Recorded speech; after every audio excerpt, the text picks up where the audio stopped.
All right, I'm adding this clip to the beginning of the video so that I have some nice things to say at the start because I think people need to hear this, and then we'll touch on the misinformation and the ranty side of this video. Just want to come back in here and say I've added a couple different edits to this recording so far now. I just want to come back in here and say, if you're feeling discouraged by this, if you feel like you're not sure how you can reach these goals, I will say it takes an incredibly long time to really figure out what you're doing and really do a good job with videos to the point that you should be in the partner program, that you should be making money from it, that you should consider it a long-term viable business opportunity. Very few people make it to that point in a short amount of time. It takes a long time. Many channels like me took 5-6 years before you found the right path to reach that point, and that's okay. It takes time. It'll take hundreds of videos to really figure out what you're doing in terms of presentation, in terms of editing, in terms of content, in terms of figuring out what content you want to cover. Because so many YouTubers jump in and they're just like, I want to make the videos that guy's making, and they do nothing different. They think they're doing it different because they're the ones doing it, but they offer nothing to the table. And it takes a long time to get there. And I promise you that by the time you truly get there, you will meet the requirements for the partner program. You will. Period. Once you reach the point where you're really on a successful path with your channel, you'll meet the requirements. You'll by far meet the requirements, and you'll be doing really well. It takes time. It's not easy. This isn't something that's supposed to be easy.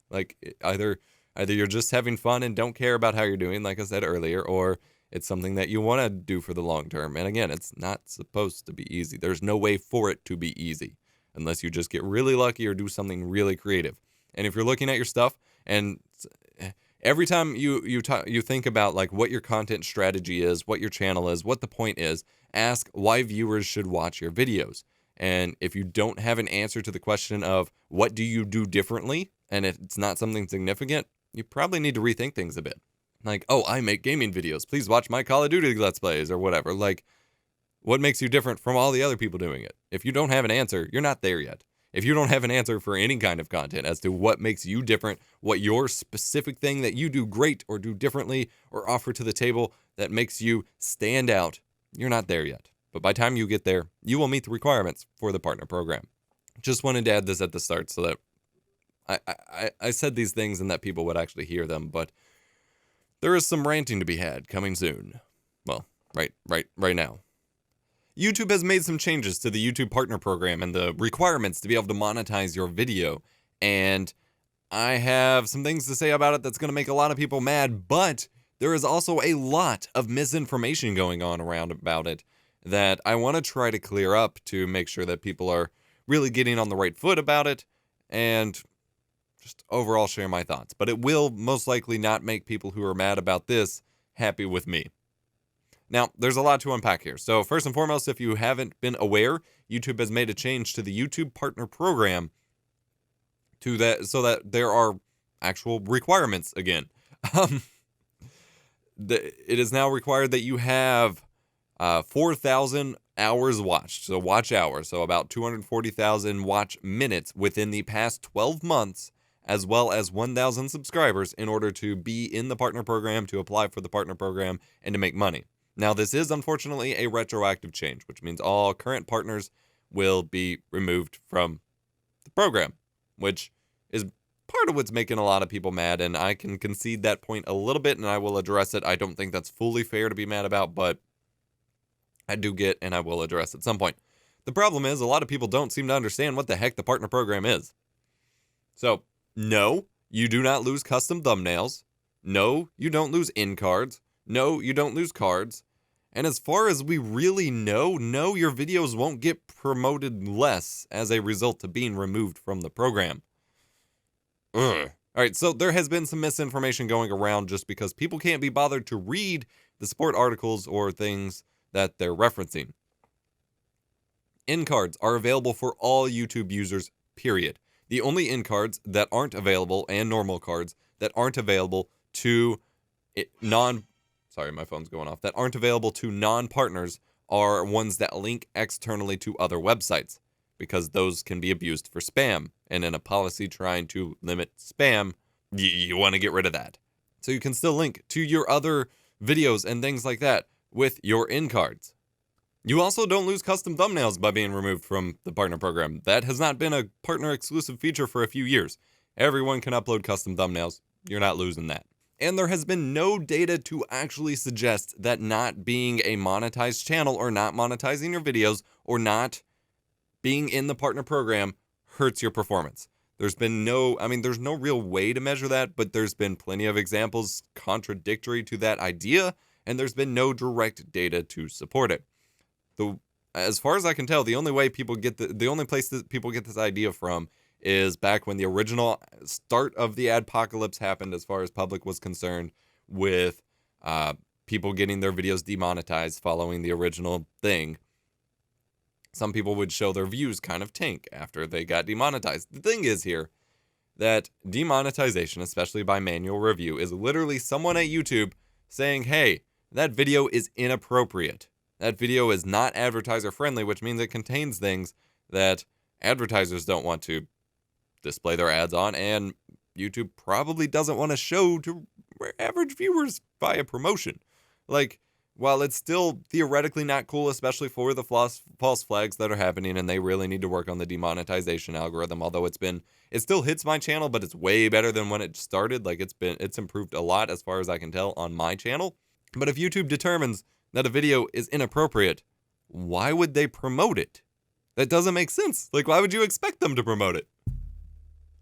So, people are mad. People are really, really mad. People are cussing out YouTube, saying this takes away any incentive for small channels and blah, blah, blah. I'm sorry if having a goal that you actually have to work towards is a lack of incentive for you, you're doing something wrong. And I understand those who have been grinding their way to the 10,000 view mark or whatever, trying to get monetization, and now the goalpost is moved. I understand why you would be frustrated, but also understand that you're still not making a significant amount of money. And while, yes, I accept that would still be in the moment, like, frustration, you'll still get there. Like, if you're making real content, if you're actually strategizing, if you're not just uploading the same crap over and over and expecting a handout, you will eventually reach that milestone, and you'll have a really solid foundation, and you'll be good to go. So I want to rewind before I fully address the actual changes that were made and why I feel they are a good thing and very important. I want to provide a little context to my time here on YouTube. I keep making cuts. This video will have very minimal editing because I just want to rant about it. I'm still very sick. I really didn't want to come on video, but I keep seeing so much misinformation. I wanted to address that, and I did want to rant a little bit, and I know it will make some people mad. But for a little context, I've been around on YouTube basically since it's been a thing. And the original YouTube partner program that most people probably didn't know existed by that name until like a couple years ago, other than those who have been around for a long time. The original YouTube partner program was invite only. You had to have very successful content in a specific format in order for them to say, hey, let's partner together and make some money. Otherwise, you couldn't get in. And then they opened it up a little bit where people could apply, but even people with like 15,000 subscribers and 2 million views could not get in. Gameplay content could not be partnered at all. There were huge copyright concerns that, despite all the complaints about YouTube's copyright program, it's way better than when they were actually trying to be legally conscious about it. And then YouTube opened the floodgates. Eventually, you no longer just had to know a guy at Machinima. You could apply to a network. Then sub-networks popped up, and then literally anyone could upload content and monetize it. And this led to an influx of hundreds of thousands of channels and videos, millions of videos of just spam. Either just nothing, like I get notifications every week of someone who has copy-pasted my video title and my username into a title of a video that is just a still image linking to some spam website. Or re-uploads of stolen content, trying to get some views and some quick money. View botting for money, trying to fake AdSense revenue and steal money from Google, basically. Malicious content. Millions of channels that re-upload soccer games and sports events trying to make money from it. Things like that. It's been a nightmare. Additional content. I worked for an MCN for about almost 4 years. And towards the end, and part of what led me to quit my job there, was I got involved with filtering and reporting and trying to clear out all of the crap, all of those kinds of channels that have gotten into networks because anyone can join and no longer can anyone logistically keep up because of the floodgates being opened. so many channels of this just pure garbage or just truly inappropriate, not okay stuff in there. And I had to help filter it out. I had to try to report things. I had to train people to do this, and it was a nightmare. All because YouTube just decided they wanted to take a hands-off approach.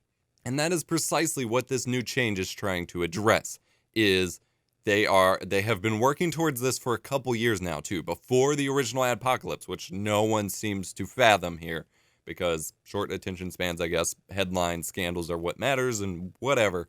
But YouTube's been working to try to filter out these channels and try to address it in a way that is fair to those who are actually doing what they're supposed to on the platform, but still filter out all the bad channels. They've been working at this for a while. The reason that was so stressful was because YouTube was cracking down hard on networks to get rid of these channels. And because YouTube itself wasn't going to bother to do it, they left it up to the networks, and they cracked down hard. Like, networks were getting shut down left and right because of this, and it was super stressful, and they were super nasty about it. And this was before PewDiePie's Nazi whatever Adpocalypse stuff. This was back in early 2016 when they started, maybe late 2015. Like, this has been going on for a couple years. They've been cracking down. Finally, in 2016, they said they had enough and shut down sub-networks entirely, which was kind of, in my regard, phase one of trying to tackle this problem.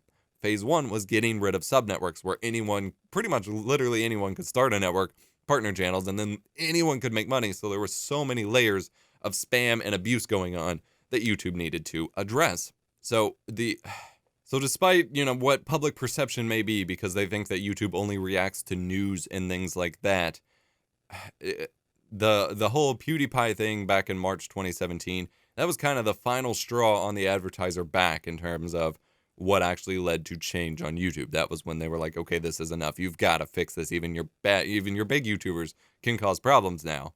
So then they started making big changes to try to fix this, which meant flagging everything. So yes, from a perspective, the actions of one big guy can hurt all the little guys, but not really. Like, it's the action of all these robots taking over the site with spam, and one big guy showing that the rules are laissez-faire enough that they can, that's not how you say that, but laid back enough that they can get away with anything too, to say, okay, we really need to make a drastic shift. Then they introduced the demonetization bot. That was kind of phase two. Then phase three was introducing a requirement to partner, a very minimal requirement, 10,000 lifetime views on your channel, which meant that initially they were able to filter out like the tiny small percent. Oh, I'm going to sneeze. Oh, it's not coming. Oh, that feels really bad. Oh, that sucks. I hate being sick so much. I've gotten nothing done the past week or so. God. Okay. That was the try to filter out, but it wasn't a strong enough filter. Like, 10,000 views is easy to get, and since it was based on views and not watch time, which YouTube always deems as their ultimate metric to prevent, or to, like, see whether someone's view botting, it's easy enough to fake, even with YouTube's tools, and they're always increasing their fake view detection tools, which will coincide with this. But that wasn't strict enough. So that was kind of like the third phase of just trying to start to filter stuff out, but then eventually, they had to increase it eventually. And so then with the Logan Paul thing, that really wasn't a monetization thing. Like, this is what kills me. And I don't know, I don't have the exact facts, but most people have said that his original inappropriate video wasn't even monetized in the first place. So to make monetization changes doesn't make sense to be a reaction to Logan Paul in the first place. What really, from what I can tell with, again, all of this context of experience, they've been making changes for a couple years now to address this specific issue that the new change directly addresses, and I'll call this phase 4, and they were already going to roll it out. But since everyone's so mad and up in arms about Logan Paul and yada yada, they added a little note at like the end of the blog post to be like, oh yeah, by the way, for those in our preferred partner program, we're going to be increasing the number of people to hand review videos because of this situation. That was merely like an afterthought to just kind of appease those people. The main core of the problem doesn't remotely affect Logan Paul. It doesn't even apply to his situation. So people thinking that this is a bad way to address that situation are just totally off base, because it doesn't even remotely apply to that situation. So yeah, there are channels who get screwed over by this, who or who feel screwed over by this. I will say who feel screwed over by this, who may have been making like up to $50 a month or so from their channel, and that's fine. Like, that sucks, and I feel bad for you, but you'll get there soon. Like, unless your channel is somehow staying specifically stagnant for some reason, it's fine. I just wanted to edit and throw this little bit in here as well. A lot of people who complain about these changes are also the people who complain about CPMs being low, that your earnings per views are low. I had a couple of people who said that. It's like, oh, well, doesn't matter anyway. I stopped uploading when my 1 million views didn't make me money or didn't make as much money anymore. And it's just like, holy crap, the contradictions, because CPMs tanked the moment they opened the doors for anyone to monetize their videos, because you have a limited ad budget of how much money advertisers are investing in advertising on the platform, and then you have a set inventory of videos to sell ads on. You exponentially, by like 90%, increase that inventory of videos that need ads sold on them, and of course the rate at which the money for each ad slot is going to decrease by a lot. That's directly the reason CPMs have tanked. So by cutting out all of those channels, CPMs are going to go back up and bring stability to the platform. And same thing with keeping advertisers happy. Like, monetization has started sucking ever since advertisers pulled out. So keeping them happy in a way that truly does not directly hurt very many people is good for the platform in the long run. And before people, well, this video is already long, so people have already commented. Before people comment saying, oh, you're just a big YouTuber, you don't understand. I'm not really that big of a YouTuber. YouTube doesn't make me that much money directly. Never has. Won't for a while, if at all. And again, with the context of when I was a new channel trying to grow into the partner program, it wasn't really accessible to anyone.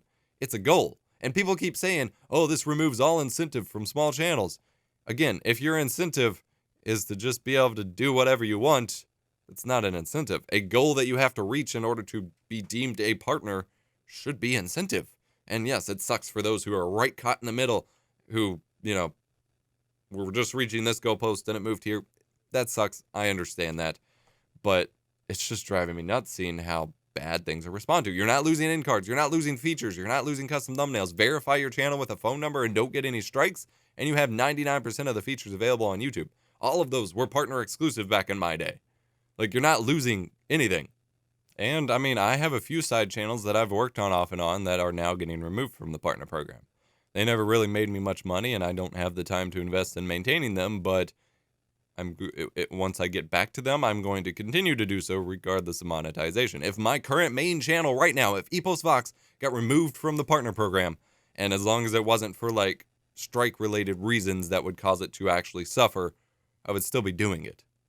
Like, okay, where I really get mad about this isn't directly about the direct reaction to the change, because I can concede to some arguments that this isn't the most effective way to address the problem that they're trying to fix. Now, granted, there is no most effective way. No one has a proper solution. Just fix your algorithm isn't a thing. It doesn't work that easily. They're clearly working on it. It's getting better over time. They still need to make drastic changes in the meantime. The problem is that this is continuing to climb to a peak of what has been anti-YouTube sentiment for hashtag small YouTubers for a couple years now. And I mean, people have been saying YouTube is over party and, YouTube sucks because of this or that or whatever since I've been around.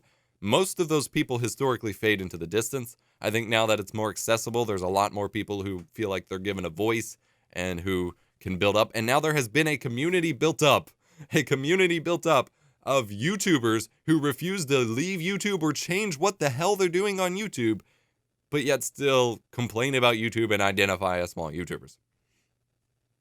Identifying as a small YouTuber and tying your personal identity to that just makes no sense. Either you're doing this just for fun and because you love it and you'll keep doing it regardless of growth or regardless of monetization changes, and you're fine, or you're doing this as a business, as a profit center, as a growth thing, in which case identifying as an unsuccessful business makes no sense. There's no specific features or hardships that face hashtag small YouTubers. There's no specific features or benefits that face what most people consider big YouTubers. The top maybe 3%, maybe 5% that are in the preferred partner program, those people get direct interaction with YouTube. They get direct help. They get direct questions. They get directly hand viewed apparently now to get things sorted. But 100K subs, 500K subs, maybe even 1 million subs now that that's more common, those people don't get anything extra. They get more success due to the nature of successful content is more successful, and therefore they're going to be more successful, and you can't expect to just keep uploading things that aren't successful into YouTube to just be like, you get the success button today. It's not how it works. And so I've just never understood. And I've been there. So I guess I do slightly understand it, but I don't understand how people get stuck in that position. I was there.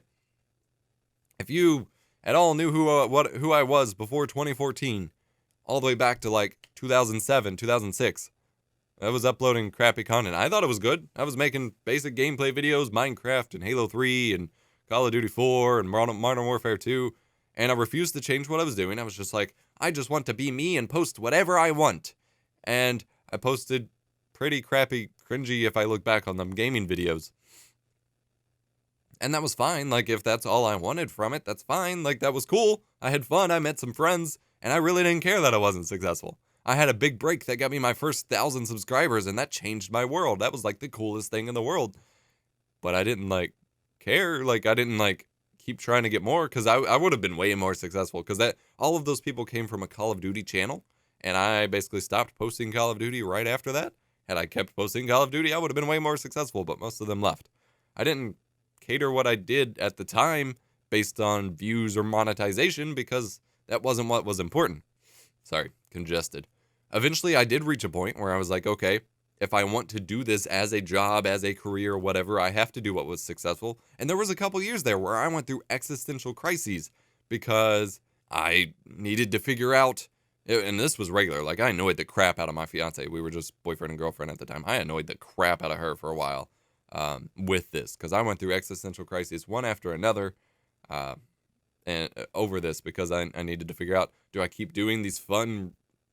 Actually, I felt pressured to keep doing what I was doing because that's what everyone else was doing. That's what I thought I wanted to do. And I was stuck in this small YouTuber mentality that I just got to keep posting, and one day, magically, I'll be successful. This is what I thought. This is what most people think. Like, I just have to keep at it, keep doing the exact same thing over and over and over, and I'll be successful. Because that's what the vague messaging says. Don't give up. Don't stop. Keep doing what you're doing, and you'll get there. The point of that is that you do have to adapt to changes. You do have to change what you're doing and seek out more potentially successful opportunities, not literally keep doing the same thing over and over. And it wasn't working. But at the same time, I had kind of just half-assed started doing some OBS tutorials and some tech videos because that's what I had an interest in. That's what I found fun. That's not what I felt an obligation for. That's just what I was having fun with. And eventually it reached a point where Christmas 2014, literally on Christmas Day, I had looked at the analytics. I saw what was successful, what wasn't successful, what I was doing differently from other YouTubers. And I said, I'm going to be a tech channel. I'm going to give this a go for a year or so. If it's successful, great. If not, then I'll just stop considering YouTube to be like a job potential thing. Like, that will just be a hobby from now on. But I will go really hard on this one idea to see if I can make it successful. I didn't say... I stopped saying, oh, YouTube won't give me all the views. YouTube keeps not giving me all the monies. YouTube won't help me grow. YouTube's been as cold, distant, and crappy at communication as they are now since 2006. They've never fostered an idea of community. They've never catered to small YouTubers. They've never make you feel like you're more special than anyone else. They never have.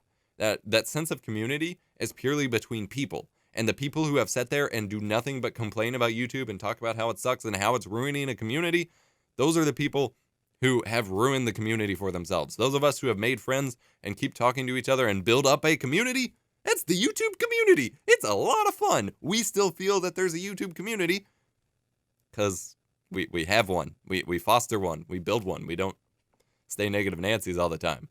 Even those of us who aren't huge. Like, I have plenty of small YouTuber friends who aren't like this.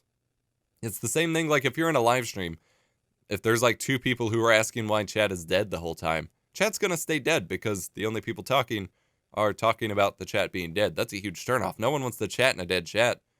But if those two people just talk and have a good time, more people will talk and the chat will build. I am extremely frustrated with what has built up in terms of anti-YouTube garbage, and I really wish people would just get their heads out of their asses and either,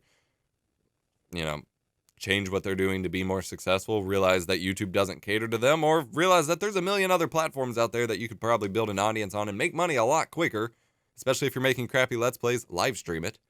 But I am sensitive to the idea that if you were just about to reach that goal, it was going to feel good, and now they moved it, and that sucks. But if you were just worried about making the $5 from it, that's not the point. And I'm not as sensitive to that, but there's a certain group who is fine to be bothered, but there's so many who are just so off base. I don't know. I'm struggling to talk now. I'm very congested. I probably sound way worse than when I started. I'm going to go ahead and hop off here. Just wanted to rant. This went a little longer than expected, and apologies if I made you mad by it, but I wanted to share, and I mainly just I've basically been trying to distract myself all day to keep myself from making a video because I knew it was going to make people mad, but I'd rather address the misinformation than just stay quiet, I guess. I don't know. Thanks for watching. See you next time.